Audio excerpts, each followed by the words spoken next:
Ya, Assalamualaikum warahmatullahi wabarakatuh. Selamat malam. Okey, Puan Mimi, Puan Kasih, Puan Zaliha, Waalaikumsalam.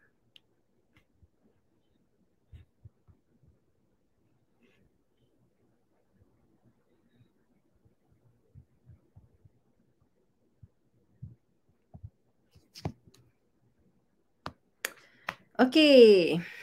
Salam semua. Alright. So, untuk malam ini, actually malam ni topik dia simple je sebenarnya. Tapi agak banyak, bukan banyaklah, agak ramai juga yang pernah saya nampak kadang-kadang dekat bila saya live ada yang tanya kan. Mungkin ada yang dah tahu, mungkin ada yang pernah dengar explanation-nya, mungkin ada yang masih lagi tak sure, kan.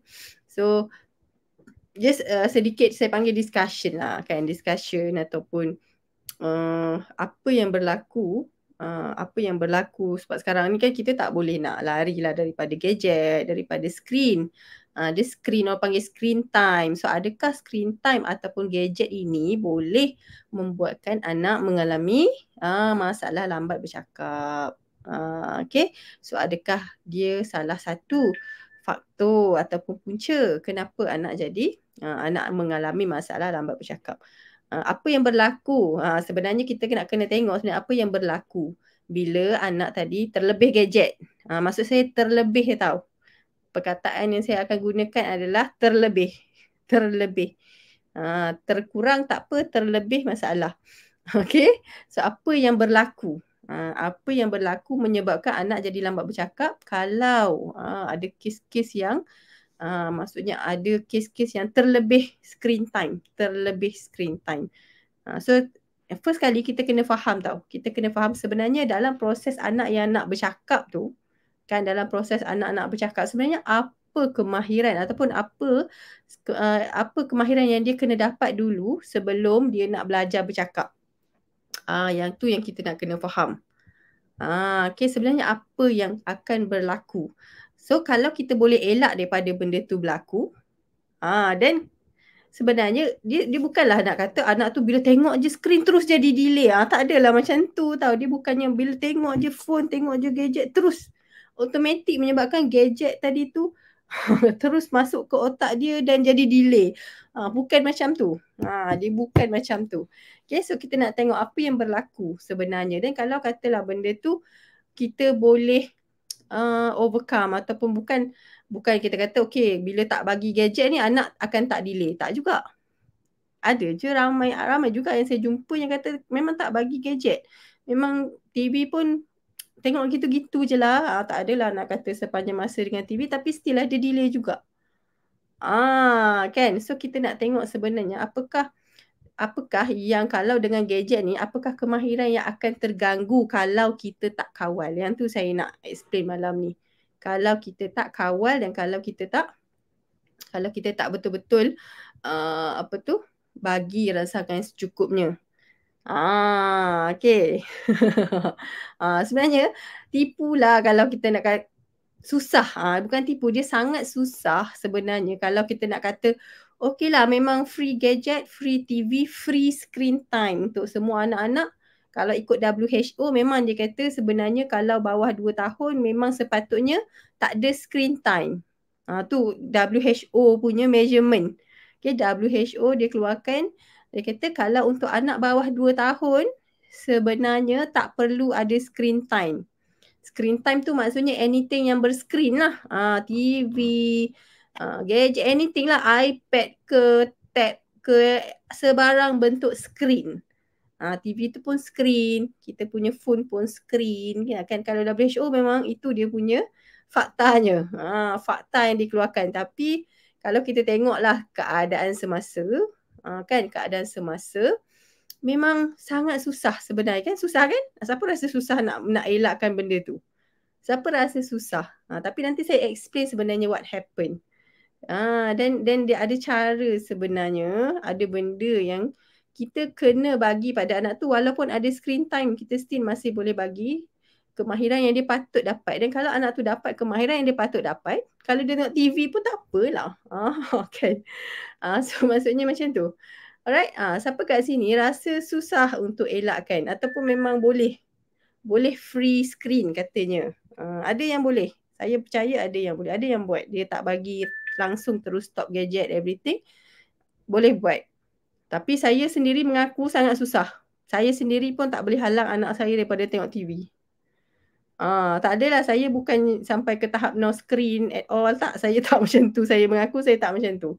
Even anak saya pun ada time, tapi bukan always ada time yang dia nak tengok juga video, YouTube, lagu-lagu kat kanak tu dia nak tengok juga. Sebab kenapa benda tu jadi? Sebab kita pun tengok TV. Saya pun tengok TV. Saya pun tak boleh nak elak diri saya daripada tengok TV. Ada time yang saya akan tengok TV. Kan malam kadang saya nak tengoklah berita, ada drama, nak tengok juga kan, ada drama. So kalau kita tengok, macam mana kita nak elakkan anak kita daripada tengok? Kecuali kalau kita sendiri pun memang tak tengok dan mungkin boleh. Macam saya, macam kita tengok phone, anak kita pun sebenarnya dia akan rasa macam apa benda yang mak tengok seronok sangat tu. Mak duk gedek-gedek dengan phone, dia akan rasa tertarik nak tahu apa yang mak buat ni. So dia pun sibuk lah nak pergi tengok sekali. So once dia dah dapat benda tu, dia pun rasa benda ni best lah. Kita pun melekat kan. Kita pun melekat dengan benda ni. Susah nak elak kan. Kita pun melekat dengan benda ni. So anak pun kalau dah dapat, dia pun akan melekat. Cumanya beza dia adalah untuk kanak-kanak, untuk kanak-kanak semasa dia membesar, semasa sebelum dia nak sampai 1 tahun, sebelum sampai 2 tahun tu, diorang tengah develop skill. Skill ni hanya boleh didevelop bila anak tu actively bermain. Sebab kita dah dapat skill tu. That's why kita tak jadi delay walaupun kita tengok screen. Okay? Kita dah dapat kemahiran tu. Sebab tu walaupun kita screen time kita lama lah, katalah sehari depan komputer, tengok TV seharian, kita tak jadi delay. Sebab skill yang patut didapati, yang dapat pada usia bawah 2 tahun tu, kita dah dapat dan kita dah establish. That's why kita tak delay. Tapi untuk anak-anak yang tengah membesar, dia tengah membesar, dia kena acquire, dia kena dapat kemahiran ini. Kemahiran sekejap lagi saya explain apa dia. Kemahiran ini untuk membolehkan dia belajar seterusnya. Untuk membolehkan dia nak belajar seterusnya tu, nak membentuk fokus dia, nak membentukkan tumpuan dia, nak membentuk eye contact dia, nak membentuk kefahaman dia tentang apa yang berlaku kat sekeliling dia, kefahaman tentang apa yang orang cakap. Kan dia tengah membentuk, tengah belajar benda tu, dia kena dapat benda tu. Kan sebelum usia 2 tahun dia kena dapat benda ni dengan sangat banyak. Tapi kalau let's say kadang-kadang ada, bila anak tu terlalu katalah banyak dengan screen, kan benda tu menghalang daripada anak tu untuk dapat skill tu. Itu je, itu isu dia. Bila kita tak kontrol. Bila kita tak kontrol. Okay, dia macam ni. Okay, untuk kanak-kanak ni, anak-anak belajar. Ni untuk anak-anak belajar. So bila kita kena faham, bila masa baby kan, masa baby dia tengah nak membesar tu, 3 bulan, 4 bulan, kan kita nampak kan dia akan explore, betul tak? Dia akan explore dan dia akan observe what happen dekat sekeliling dia. Dia sebabnya dia lahir tu dia tak faham lagi tau. Dia tak faham dunia ni apa benda, apa jadi kat sekeliling dia ni, bunyi ni apa yang dia tengok pun dia tak faham. Dia seolah-olah macam contohlah macam kita tiba-tiba keluar dekat satu tempat yang kita, semua benda kita tak pernah tengok, semua benda kita tak pernah dengar. So semua benda, everything's new. Kita akan cuba nak faham. So bila kita cuba nak faham sesuatu, kita kena tengok, kita kena dengar, kita kena pergi pegang, kita kena pergi sentuh untuk kita faham, betul tak? Untuk kita pergi, kita kena pergi, kalau benda mungkin kita akan rasa masuk mulut, untuk kita faham benda tu. Kita faham benda yang kita tengah tengok ni. Kan kita pun contohlah, kalau anda cuba anda contohlah kalau pergi ke kedai. Pergi kedai kain lah, kedai baju, kedai kain kan. Kita pun nampak macam menarik je kain tu. Kan nampak ni macam menarik je kain tu, color cantik tapi wah nampak macam bulu-bulu sikit. Macam mana rasa dia? Kita mesti ada rasa keinginan macam mana rasa dia, so kita pergi pegang. Oh, macam ni rasa dia. Itu kita belajar tau daripada pandangan mata kita. Oh, benda yang berbulu-bulu macam tu, rasa dia macam tu. kalau dipegang. So kita dah dapat information tu. Sama dengan anak-anak, masa dia tengah membesar, dia akan tengok tau. Oh, ada benda tu. So dia kena belajar tu, dia kena tahu benda tu macam mana, pegang bentuk rasa macam mana tu. Kalau rasa, sebab tu kalau anak yang usia 2 tahun ke bawah, kita akan tengok dia sangat banyak explore. Sebab dia tengah cuba memahami benda baru kat sekeliling dia. Dia akan masukkan benda kat dalam mulut. Itu normal. Dia akan ambil benda, dia akan buat benda-benda yang kita rasa pelik. Tapi bagi dia tak pelik untuk orang, untuk seseorang yang tak tahu, dia macam kalau anda pernah tengok movie, apa-apa movie, tiba-tiba ada orang dari zaman batu, kan, dia datang ke zaman moden. Orang dari zaman batu, dia datang ke zaman moden. Zaman kita sekarang, contohnya orang tu duduk dalam gua, tak pernah tengok semua all the teknologi yang kita ada. Kan, tiba-tiba datang ke dunia moden ni. Apa dia buat kalau kita bagi handphone? Adakah dia akan terus tahu macam mana nak guna? Mesti dia pun macam apa benda-benda ni. Nanti dia ketuk-ketuk. Kalau kita tengok movie kan, nanti dia ambil benda tu, dia ketuk-ketuk-ketuk, dia dengar apa benda ni. Kalau orang yang tahu dia, okay, kita dah tahu benda tu apa fungsi dia sebab kita dah belajar, kita dah kenal benda tu. Untuk orang yang tak tahu, dia akan buat benda tu. So sama anak-anak ni, belajar untuk memahami dunia, belajar untuk dia faham apa yang berlaku, belajar untuk fokus kepada apa yang orang tengah buat, belajar untuk faham apa yang orang cakap. Dia kena bagi tumpuan, betul tak? Dia kena fokus. Tapi just imagine, kalau masa dia membesar tu, contohlah umur 6 bulan, 7 bulan dah start tengok, maksudnya dia screen. Screen, kalau phone ni lagi bahaya sebenarnya. Sebab dia akan buatkan anak tu akan fokus macam ni. So apa yang berlaku kat sekeliling aku memang tak tahu. Dah lah anak tu dia punya tumpuan pendek dan juga dia belum lagi boleh detect banyak benda kat sekeliling dia. Dia macam tak pandai lagi nak menggunakan dia punya deria-deria yang dia ada, rasa, telinga semua dia masih lagi tak pandai pakai. Okay? So dia pun akan macam tengok macam ni, tumpuan dia ke sini, apa yang kita cakap tak tahu masuk ke tak, apa yang masuk mulut dia pun tak tahu dia detect ke tak, apa yang sedang lalu kat depan mata dia pun dia tak tahu, apa yang dengar kat sana pun dia tak tahu arah mana datang because I don't care. Kan dia macam tu.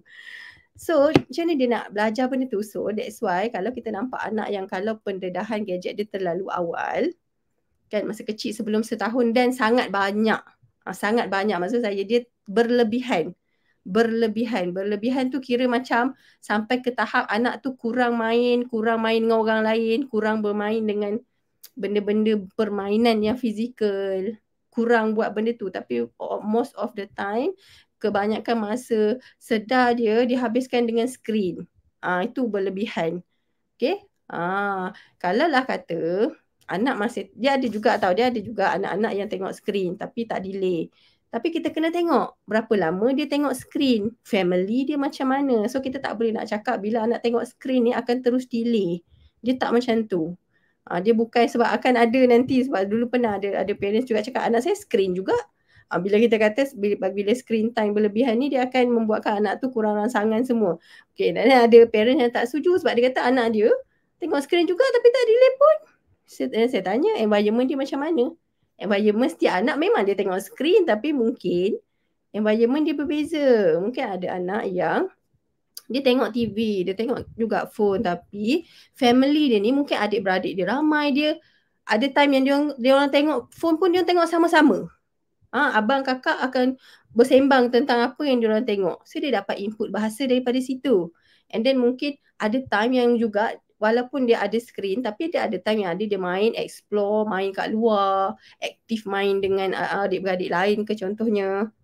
Lepas tu pula mungkin dia tengok juga TV, tengok juga phone tapi mungkin family dia jenis yang rajin bersembang dengan dia. Kan kita orang dewasa pun tak sama kan. Kita ada orang yang memang rajin bersembang, ada orang jenis pendiam. Dengan anak pun dia tak reti sembang, ada orang macam tu. Memang ada. Kan? Dia memang itu adalah variety manusia.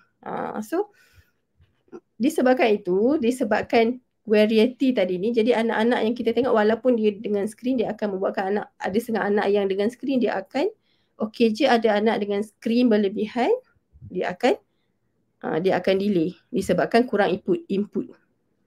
Sebab tu saya kata kalau nak bagi skrin, kalau orang tanya nak bagi skrin, saya kata bagi je lah. Tapi cover lah balik dengan bagi rangsangan yang cukup, tu je. Sebab dia punya kunci untuk anak belajar bercakap adalah input. Input apa? Input bahasa. Input bahasa yang dia kena fokus dengar dan kena ingat benda tu dan kena faham. So kalau kata anak tadi tu memang dia macam ni je kan dengan skrin kan. Adakah anak tu tadi, even kita lah, saya perasan saya sendiri kalau saya dengan skrin, kan saya tengah baca WhatsApp ke apa, contohlah saya mungkin tengah baca WhatsApp or something dekat ni, orang bercakap dengan saya dengar tau, kata ada orang bercakap dengan saya dengar. Tapi lepas habis tu saya akan tanya balik, apa dia cakap tadi? Saya tak boleh digest pun apa yang dia cakap tu, tapi saya dengar, bukan saya tak dengar. Saya dengar tapi saya tak boleh digest apa yang orang tu cakap. Dan mungkin saya tak dapat pick up pun apa point yang dia cuba nak sampaikan. Mesti ada yang tertinggal. Kalau satu dua tu mungkin sebab kita tak fokus dekat apa yang orang cakap, tapi kita fokus kepada ini. Even itu saya sendiri pun saya rasa benda tu. Bila saya dekat dengan ni, nanti kalau orang cakap, okay, apa dia? Saya akan tanya balik, apa dia? Apa ulang lagi sekali? Orang dewasa. Just imagine kalau anak-anak tadi ni bila dia nak belajar bahasa, nak belajar bercakap, dia kena absorb tu perkataan yang kita cakap dengan dia. Dia kena faham tu setiap perkataan apa yang kita cakap, baru dia akan boleh cakap balik. Dia kena faham dulu. Dia kena fokus pada apa yang orang cakap. And then dia kena tengok macam mana nak guna perkataan tu. So kalau proses tu terganggu, tak kisah terganggu sebab apa tau. Kadang-kadang bukan sebab gadget pun. Mungkin kadang-kadang ada faktor anak tu sendiri yang memang ada masalah tumpuan. Memang dia lahir dengan ada masalah tu. Memang ada. Contohlah saya bagi.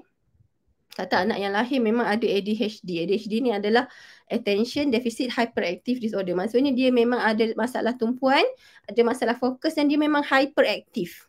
Dia memang lahir dengan masalah tu. Dia bukan tiba-tiba muncul. Tapi maksudnya dia memang lahir dan dia ada masalah tu. Bukan sebab gadget pun.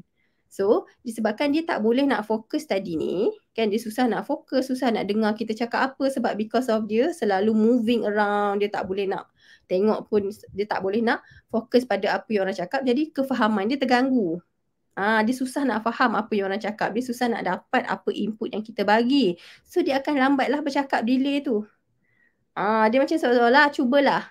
Kalau nak rasa macam mana, nanti nak rasa delay tu jadi macam mana kan? So anda cuba pergi satu kelas bahasa, tak kisah bahasa asing yang anda tak pernah belajar. Pergilah kelas bahasa, kalau yang mungkin tak tahu cakap Mandarin, pergi kelas Mandarin. Contoh, pergi satu kelas Mandarin, masa cikgu tu mengajar Mandarin, anda tengok phone. Cuba buat. Dan balik tu, cuba tengok berapa banyak perkataan yang anda ingat daripada apa yang cikgu tu ajar. Itu yang sedang berlaku dekat anak-anak dengan skrin. So bila terlalu banyak, bila anak tadi ni katalah sepanjang masa, most of the time dia dengan skrin, jadi dia tak cukup input. Itu nama dia tak cukup rangsangan.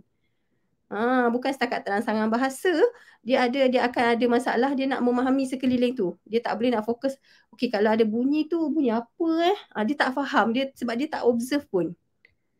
Dia kurang observe. Lepas tu kita tengoklah motor skill akan susah nak develop sebab dia tak pernah explore bermain dekat dengan objek-objek, dia mungkin kurang bergerak. Bila kurang bergerak, motor skill, dia punya otot-otot macam mana nak develop, betul tak?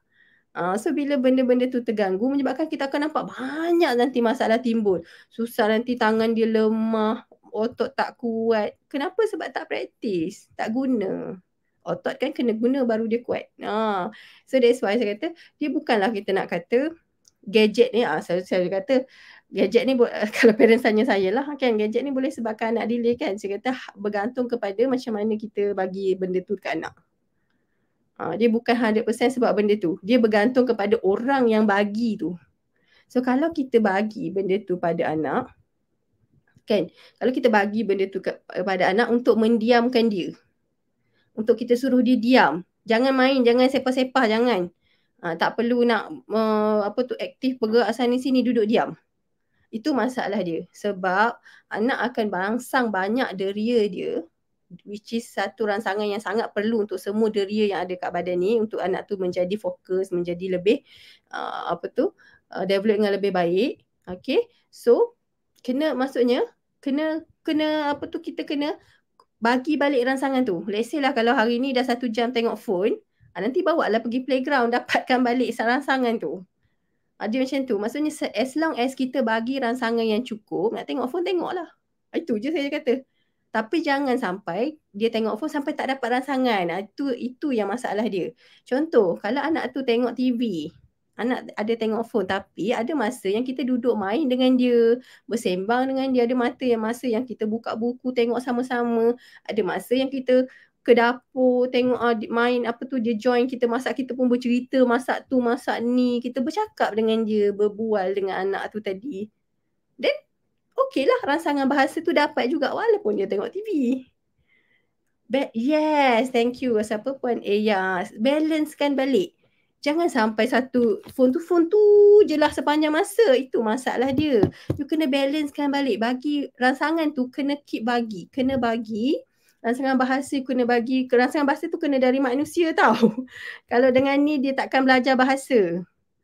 Mungkin bila dia dah ada attention, ada fokus, dia akan dapat a few words daripada gadget. Dia akan dapat, macam kita lah tengok cerita Korea, adalah beberapa perkataan Korea kita boleh dapat, tapi tak adalah kita boleh bersembang dengan fasih pun bahasa Korea tu, betul tak?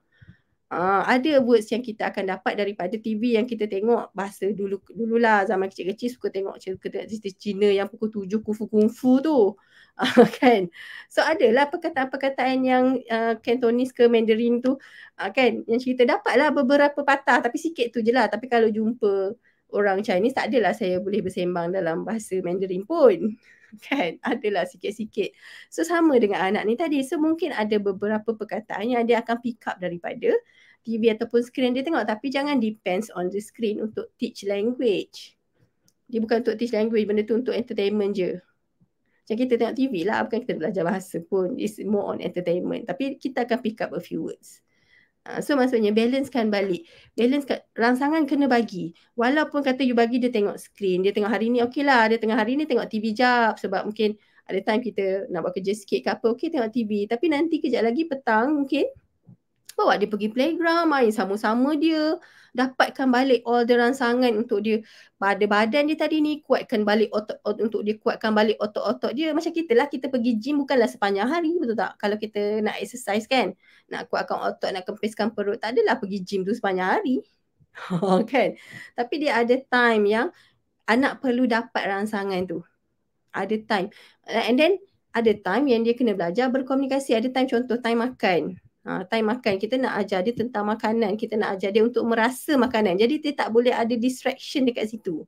So bila ada distraction, anak tu tadi dia tak belajar untuk merasa makanan dengan betul. Jadi dia pun tak tahu apa yang masuk kat mulut dia. Kan? So time tu jugalah kita nak develop bonding dengan anak. Kan, develop bonding, kita nak cakap kat dia ini apa. And then mungkin time waktu makan tu lah, sesama family kita nak ada interaction, betul tak? So kalau boleh time makan tu janganlah ada gadget, because of banyak skill yang kita boleh ajar masa tu. So jangan distract that moment dengan gadget. So dia akan, sebab kalau benda tu ada daripada kecil, anak ni tadi dia akan terganggu lah. Maksudnya dia tak belajar untuk interact, time makan mengadap macam tu, dia pun tak tahu apa yang masuk dekat mulut dia. So banyak skill, banyak kemahiran, banyak benda, rangsangan yang dia takkan dapat dan takkan perasan pun. Sebab otak kita, dia tak boleh nak proses terlalu banyak information dalam satu masa. Kan, mata yang melihat nak kena proses, benda yang masuk mulut proses serentak, apa yang keluar masuk telinga, dia tak boleh, banyak sangat. So masa time makan tu biar dia tahu benda yang masuk mulut dia tu rasa macam mana, tekstur macam mana. Contohlah masa kita, kalau kita belajar, kan, pasang TV kat depan. Tapi tengah belajar ni, esok exam. Kan kita kat sekolah pun, kan kalau belajar universiti pun, kalau nak exam, kalau time belajar esok exam, hari ni belajar, tak adalah buka cerita movie kat komputer kan. Sebab kita nak fokus. Sebab kita bila fokus baru kita boleh dapat benda tu. Sama dengan anak-anak. Kalau kita nak belajar untuk dia mengenal tekstur makanan, mengenal apa yang dia makan, tengok apa yang dia makan, belajar interaksi dengan orang dengan cara yang betul, belajar bersosial, tak boleh ada distraction tu. Nanti dia tak fokus kepada benda lain, dia fokus kat benda tu je, terganggu. Dia macam tu lah sebenarnya, konsep dia macam tu. So saya kata, kalau ada orang tanya, adakah gadget faktor yang menyebabkan anak? Saya kata, gadget tak salah sebab dia tak jalan sendiri pergi kat anak tu. So kena tengok orang yang bagi tu macam mana. Adakah dia bagi secara berterusan ataupun dikontrol, ataupun dia pandai nak balancekan balik. Kena balancekan balik. Tapi kalau dah terbagi benda tu, macam adalah beberapa case sebelum ni. Okay, saya dulu saya banyak buat consult parents lah. Okay, sebelum sekarang saya tak sempat nak consult sangat. Banyak tim saya yang buat. Kalau dulu saya buat. So ada parents, memang ada yang macam dia memang dah bagi. Anak dah addicted. Okay, anak dah addicted. Tahap addicted. Tahap addicted ni macam mana? Maksudnya kalau tak dapat benda tu memang mengamuk. Dia mengamuk tahap yang kritikal tu. Dia nak juga benda tu. Maksudnya kalau tak dapat dia akan mengamuk, tahap yang memukul, tahap yang hempas-hempas kepala, yang teruk lah. Kira mengamuk yang tahap parents tak boleh nak macam okey lah ambil lah. Tahap macam tu. Dia addicted, maksudnya dah ketagih. Ketagihan. Kita tahu kan kalau ketagihan, orang ketagihan macam mana, maksudnya dia sanggup buat apa sahaja untuk dapatkan benda tu. Kan? So benda tu boleh, dia sama. Benda yang menyeronokkan ni dia merembeskan satu hormon dekat kita, otak kita merembeskan hormon. Jadi kalau let's say hormon tu dia terlalu banyak tinggi, bila dia turun je bawah, orang tu akan jadi restless. Itu ketagihan maksud dia. Dia tak balance dah hormon tu dekat dia punya brain. So maksud sama juga dengan gadget. Okay, anak boleh ketagih. So kalau dia ketagih ni, kita akan nampak anak tu. So kalau kerawatan ketagih macam mana? Kalau kita nak juga stopkan, memang kena stopkan lah. Kalau benda itu, sebab benda tu bila dah ketagih, dia menjadi satu faktor penghalang untuk anak tu belajar benda lain. Sebab kalau dia fokus pada benda tu, kita nak ajar dia cakap macam mana. Sebab nak cakap kena absorb ni vocab ni. Ni apa, ini perbuatan ni nama apa. Tu kena buat, itu nama ni apa. Nama setiap perkataan tu dia nak kena belajar. Dia nak kena faham. So kalau dah addicted, kan, sepanjang masa dengan benda tu, dan macam mana dia nak tengok orang berinteraksi macam mana, bersosial macam mana, sesama manusia bercakap macam mana, apa fungsi-fungsi komunikasi tu, nak minta macam mana cara dia tak boleh tengok, dia tak tahu pun macam mana nak buat benda tu because of ada halangan ni tadi. Jadi kalau yang dah terbagi, kan, yang dah benda tu dah jadi, dan kalau nak stopkan, ada beberapa parents yang pernah buat dan benda tu memang berjaya. Okay, dia just stopkan je. Just stopkan. Dia macam ni lah, saya selalu kata, kalau lah anda rasa kata benda ni terlalu, katalah benda ni terlalu mengganggu, kata benda ni lah faktor anak ni jadi, mungkin kita bagi dan dia jadi ketagih contohnya, dan benda tu mengganggu. Okay, kita tahu dia mengganggu anak tu untuk belajar dan untuk fokus. Dia tak boleh, benda tu mengganggu fokus dia. Okay, so bila benda tu mengganggu fokus, kita tahu benda tu bahaya untuk dia, betul tak? Kita bahaya untuk otak dia, bahaya untuk diri dia. Dan kalau benda tu bahaya, adakah kita akan keep bagi? Sama macam pisau lah. Saya ambil objek yang bahaya sikit. Benda ni tak tajam. Jadi dia tak kita tak nampak luka fizikal. Okay. Kita tak nampak luka fizikal dia. Tapi luka kat dalam dia banyak. Luka kat sini. Kan, dia saya tak nampak banyak case addicted dengan gadget, dia memang akan effect pada attention anak tu. So bila dia effect pada attention ataupun fokus, okay, kebanyakan semua benda akan terganggu. Okay, dia akan terganggu dekat bahagian fokus, terganggu dekat bahagian social, terganggu dekat bahagian communication, terganggu dekat bahagian motor, sensory, semua terganggu. So bila semua benda ni terganggu, ramai yang ciri-ciri tu nampak macam autism. Nampak macam autism. Sebab tu kadang-kadang tu kalau yang datang nampak macam ada ciri-ciri autism, benda first yang saya akan tanya, gadget tak? Benda first saya akan tanya, gadget tak? Kalau gadget berapa lama? Saya akan tanya. Sebab benda tu bila katalah daripada kecil, masa saya kata kalau bawah setahun dia dah dapat, and most of the time dia dapat benda ni, dan dia kurang bermain, kurang bergerak, kurang explore benda sekeliling, kurang observe apa yang jadi di sekeliling dia, everything tak develop, kan, everything underdevelop. Maksudnya motor skill kita nampak tak develop sangat, balancing badan pun kurang, and then dari segi sensory dia, banyak sensory yang masih lagi tak cukup dapat rangsangan, bahasa tak cukup rangsangan, lambat bercakap, komunikasi sosial semua terganggu. Sebabkan dia tak belajar benda tu. Jadi bila nampak ciri-ciri tu, nampak macam autism tu. Sebab itu adalah ciri-ciri autism. Sosial ada masalah, speech language lah, bahasa bercakap ada masalah, ada masalah pada repetitive behavior. Behavior ni maksudnya tingkah laku yang berulang, macam anak pusing-pusing, lepas tu suka flapping ke contohlah, ataupun suka bergerak tak berhenti, panggil nama tak respon because of tak ada attention dan fokus, eye contact tak ada. Itu adalah ciri-ciri autism. So kalau pergi diagnose, dapatlah diagnosis autism nanti. Sebab ada ciri-ciri tu. Dan sometimes ciri-ciri tu bukannya terhasil daripada anak tu memang autism daripada lahir. Ada yang develop disebabkan tak cukup rangsangan. Ada yang klasik ada. Dia ada, sebab saya nampak dua jenis autism sekarang ni. Berbanding dulu masa saya belajar, masa bukan zaman gadget. Okay, masa saya belajar dulu bukan zaman, cerita sikit lah. Dulu masa saya belajar dekat universiti, masa bukan zaman gadget lah, masa belajar tu tahun 2002 sampai 2006. Kan tahun tu mana ada phone ada lah, phone 3310 tu. Kan Nokia tu. Okay. Phone 3310. Masa tu saya banyak jumpa autism juga. Saya tak tahulah, saya ditakdirkan memang jumpa anak autism daripada belajar sampai keluar pun memang ramai saya jumpa anak autism. So saya nampak perbezaan autism dulu dengan sekarang. Anak yang didiagnose autism lah. Because diagnosis tu bukan saya yang bagi. Diagnosis tu adalah doktor, pakar kanak-kanak lah ataupun pakar psikiatris, kanak-kanak, child psikiatris yang bagi. Okay. Dan didiagnose berdasarkan ciri-ciri. Dia berdasarkan ciri-ciri. Okay, dia bukannya ada buat test apa yang macam demam, test suhu tinggi, tu demam, macam tu kan, dia tak ada. Dia maksudnya dia tengok ciri-ciri untuk diagnose autism. Jadi kalau zaman dulu, yang masa saya belajar dulu, dia ada satu autism yang memang kita panggil sebagai, sekarang saya panggil benda tu klasik autism. Dia ada satu, kalau untuk orang yang selalu observe dan jumpa anak-anak autism, dia akan nampak benda tu lah. Tapi saya nak explain satu-satu tu, saya tak boleh nak gambarkan benda tu pada anda sangat sebab benda tu true observation pada orang yang selalu tengok. Dia ada satu benda, contoh saya bagi contoh kat sini. Kalau anda tengok anak pelakon pelakon Zarina tu kan, anak dia yang tu kan, itu klasik autism, macam tu. Itu klasik, memang klasik autism yang kita tahu dia memang lahir ada autism. Dia bukan sebab gadget ke apa. Tapi ada anak kan yang tak macam tu. Ada anak tak macam tu, kita nampak okey, ni rangsangan ni.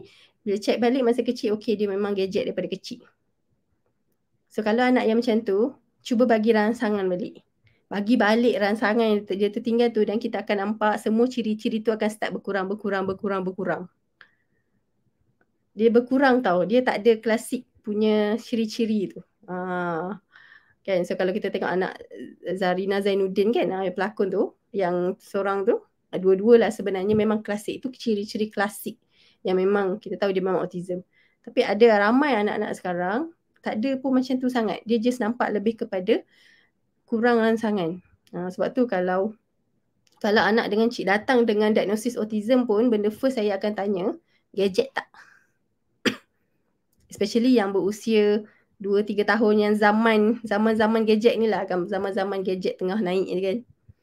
So bila kita bagi rangsangan balik, ciri-ciri tu berkurang. Maksudnya contohlah anak tu kurang attention, bila kita bagi balik rangsangan dia, bagi balik rangsangan sensori, nampak dia boleh, attention dia improve. So anak autism pun sama, rangsangan yang sama juga kita bagi untuk dia improve. Tapi dia ada ciri-ciri klasik tu. Yang tu saya tak tahu macam mana nak gambarkan pada anda. Tapi untuk orang yang selalu observe, dia akan nampak benda tu. Sama ni sebab saya, maksudnya contohlah macam saya kalau dengar orang bercakap, saya boleh detect dia pekak ataupun dia normal. Kalau ada anak yang masalah pendengaran, dia bercakap, saya boleh detect dia ada masalah pendengaran. Walaupun dia bercakap, sebab bunyi dia lain. Macam tu lah, maksudnya itu true experience. That's why saya boleh detect benda tu. Through experience, kita boleh nampak the differences. So difference dulu ramai anak yang diagnosis autism yang klasik tu dengan yang kurang rangsangan ni, nampak beza dia di mata orang yang ada experience. Sebab tu kadang-kadang kata okey, yang ni saya nampak macam kurang rangsangan sebab gadget, bukan sebab autism pun. Tapi ada anak yang memang autism lah. Yang memang dia ada ciri-ciri autism. Jadi that's why saya kata macam kadang-kadang benda tu mengganggu anak tu untuk belajar sesuatu dan dapat rangsangan. So kalau dah, katalah anda dah kiranya sekarang ni mungkin dah terbagi, anak tu dah teraddicted, dan boleh stop je. Walaupun anak tu, dan tapi distract dia dengan something yang lain. Bawa dia main-mainan lain. Maksudnya distract dia dengan ni. Macam contohlah, kata saya selalu bagi contoh ni. Kalau anak nak main pisau, kan, kita tahu pisau tu bahaya, tapi dia nak juga nangis-nangis nak main pisau, golek tak lantai nak main pisau. Adakah kita akan still bagi pisau tu dekat dia? Tapi Cuba jawab soalan saya ni kan, sebelum saya endkan the session. Okey. Sebab saya nak anda faham konsep gadget ni macam mana. Kena balancekan balik. Anda kena balancekan. Kita kena balance. Bukan anda je. Saya sendiri pun kena sentiasa beringat benda tu. Sebab anak saya pun lahir di zaman gadget. Anak PKP juga anak saya ada soal tu. Memang anak PKP lah masa dia baby umur berapa bulan tu PKP. Kan? Dan benda tu tak boleh nak halang. Saya tengok TV, takkan saya nak kata anak saya tak boleh tengok TV. It's not fair kan. Tak boleh. Saya pun tengok phone. Kadang-kadang sebab tu saya sorok kalau kat rumah, kadang-kadang bukan sorok phone. Saya tak main phone depan anak. Sebab kalau dia tengok kita sibuk dengan benda ni, dia pun akan sibuk nak tengok juga. Then setiap kali kalau time dia tak ada, dia pergi main ke apa, saya tengok jap, tengok message, okay. And then lepas tu, dia datang sorok. Biar dia tak nampak. So, nak cuba elakkan daripada dia tengok kita dengan screen. Of course, dia pun nak juga sebab dia selalu tengok kita buat. Okay. So dia macam tu. So kalau lah let's say kan, main phone dalam buku. Boleh juga. Asalkan sorok. Kita tak delay sebab phone, sebab kita dah acquire skill yang patut dapat masa kecil tu. Skill asas untuk bercakap kita dah ada skill tu. Skill social kita dah ada skill tu. Skill untuk berkomunikasi dengan orang kita dah ada skill. Kita dah establish dulu masa kita kecil. Kita dah establish masa sekolah zaman kita tak ada gadget. Kita dah establish benda tu. So once you dah establish, dia tak adalah kalau tiba-tiba kita tengok phone, tiba-tiba kita tak reti, jadi tak reti bersembang, jadi tak reti berkomunikasi. Tak adalah, kita dah dapat dah skill tu. Anak kita ni baru tengah belajar nak dapat. Ada benda kacau, tak boleh belajar. Kan? So dia tak belajar benda tu, that's why dia tak dapat skill tu. That's why kita nampak okay, tak boleh nak bercakap. Sebab dia tengah nak belajar bercakap, tiba-tiba ada benda halang dia daripada belajar vocab. Dah boleh nak bercakap. Dia tengah belajar nak berkawan, tengah masa kecil tengah belajar mempelajari skill sosial kan.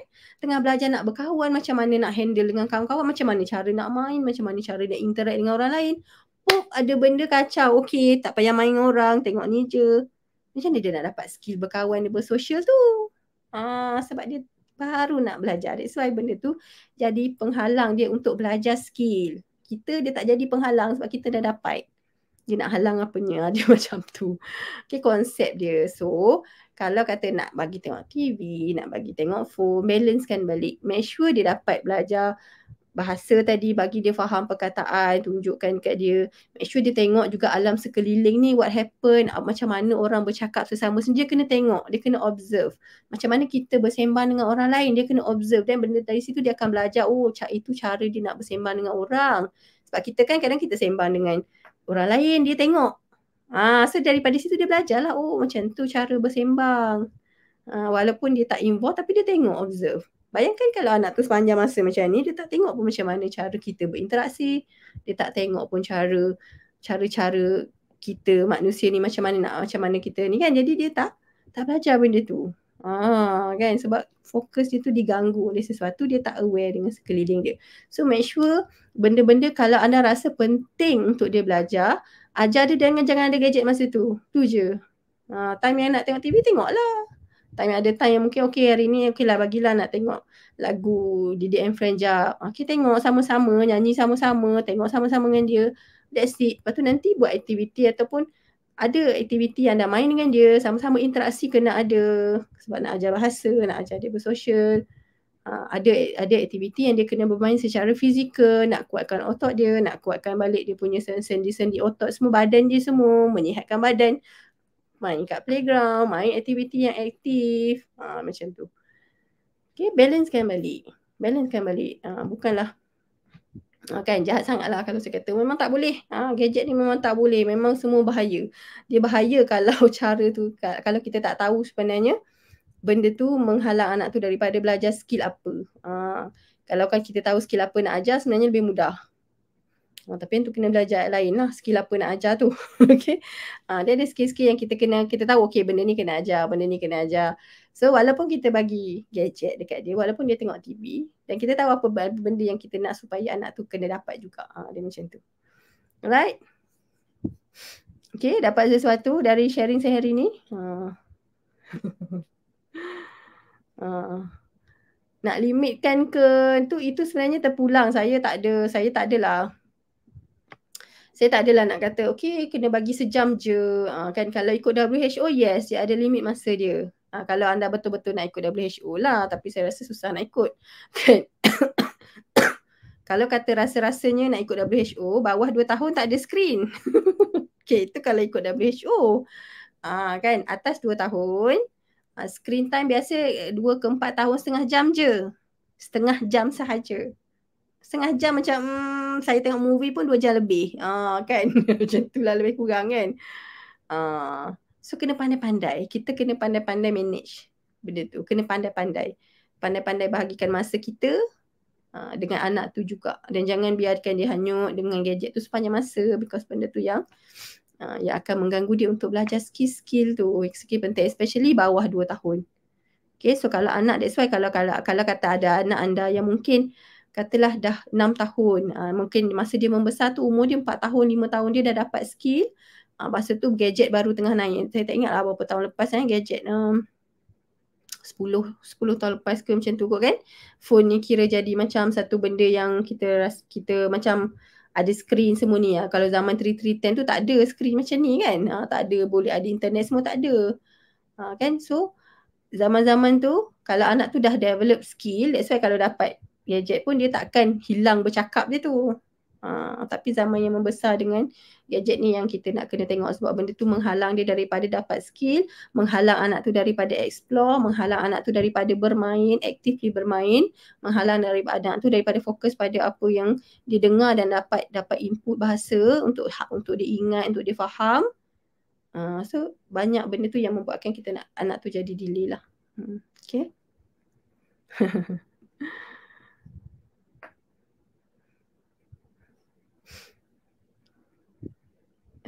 Anak kedekut. Bukan kedekut, dia tak boleh nak share. Usia 2 ke 3 tahun, dia bukan kedekut tau. 2 ke 3 tahun, dia memang dipanggil sebagai kalau cognitive development perkembangan mental, perkembangan minda lah, kognitif, kemahiran dia berfikir. 2 ke 3 tahun yang ini dia ada satu nama dan dia anak-anak pada usia ni dia ada satu, saya tak ingat apa, tapi dia ada satu ni dia panggil egocentric. Egocentric tu memang dia fokus kat diri dia. Anything is about dia. Suka hati aku nak buat apa. Dia macam tu. Sebab itu proses berfikir dia bukan salah. Benda tu bukan tak normal. It's a normal proses yang kanak-kanak lalui because through benda tu dia akan belajar banyak benda. Okay. So dia tak nak sharing. Dia tak pandai nak sharing. Dan dia rasa suka hati aku lah ni barang aku. Dia kacau. Dia dah rasa dia cukup besar untuk decide apa yang dia nak buat. Usia 2 ke 3 tahun tu. So that's why pada usia 2 ke 3 tahun memang kita akan nampak anak dia akan ada masalah nak share. Akan ada masalah nak share dengan orang lain. Kalau macam dengan kita, dengan parents ni kadang-kadang lebih mudah nak share sebab dia tahu. And kita pun tak adalah nak ambil mainan dia tu buat lari tak bagi balik kat dia. Dan mungkin daripada kecil kita dah dengan dia, dia tahu bila kita main dengan dia, kita bagi kat dia balik. Tapi bila dengan orang lain, dengan budak-budak lain, dia macam kata macam kalau orang ni ambil mainan dia, rampas mainan dia, kan, mungkin dia takkan dapat balik benda tu. So aku tak nak bagi, better tak bagi. Sebab tu kadang dengan kita dia okey bagi je, tapi dengan budak lain dia tak nak bagi. Because dia tak tahu budak tu kan ambil terus mainan dia ke macam mana ke. Sebab kadang-kadang orang lain, kalau budak lain dia ambil mainan tu, dia buat lari ke apa, dia akan rasa macam okey orang tu nak ambil mainan dia, nak rampas. Dia dah faham konsep tu. Konsep benda tu akan hilang dan tak ada. Dia punya akan hilang, dia punya barang akan tak ada, orang akan ambil. Macam tu. Dia dah start faham benda macam tu. That's why dia tak nak bagi. Because dia tak tahu what happen. Tapi kita kena tolong lah, tak apa, share nanti kawan bagi balik. Main sama-sama, kita kena tolong, sentiasa kena bagi tahu dia benda tu. Tak apa, share. Share dengan kawan. Bagi. Ajar dia untuk bagi. Macam contoh kalau makan ke apa, satu benda ajar untuk bagi orang lain. Ajar untuk bagi. Dia memang macam tu. It's a cara kanak-kanak berfikir. That's why kalau umur 2-3 tahun, bila buat terapi dengan anak 2-3 tahun, kan, cara nak handle mainan tu berbeza. Dia tak boleh ni sebab dia even dengan orang tak kenal dia susah nak share. So that's why time ni selalunya okay, dia punya mainan dia punya, kita punya. Ini mama punya, ni teacher punya. Kalau dengan ni teacher punya, ni dia punya. So kita tak kacau mainan dia. Because of time ni kita kacau, kita ambil, dia akan marah. Itu understanding on macam mana kanak-kanak berfikir mengikut usia dia lah. Dia panggil perkembangan kognitif. Kalau nak faham, bacalah Piaget teori nama dia. Teori Piaget, cognitive development untuk kanak-kanak. Kan, kulah rajin baca kan. Alright. Okay, so hopefully anda dapat something malam ni. Hopefully anda faham sebenarnya what happen, apa yang berlaku kalau anak tu keterlaluan dengan gadget, keterlaluan dan kita tak kontrol dan kita pun tak balancekan balik benda tu. Okay, what happen dekat anak tu. So that's why keadaan dia akan jadi macam tu. Jadi lambat lah, itu tak dapat, ini tak dapat. Alright, semua macam tu. Okay, so hopefully kita sama-sama kita sama-sama kontrol. Okay, even saya sendiri pun saya tak boleh nak elak pun anak saya daripada tengok TV, tengok phone.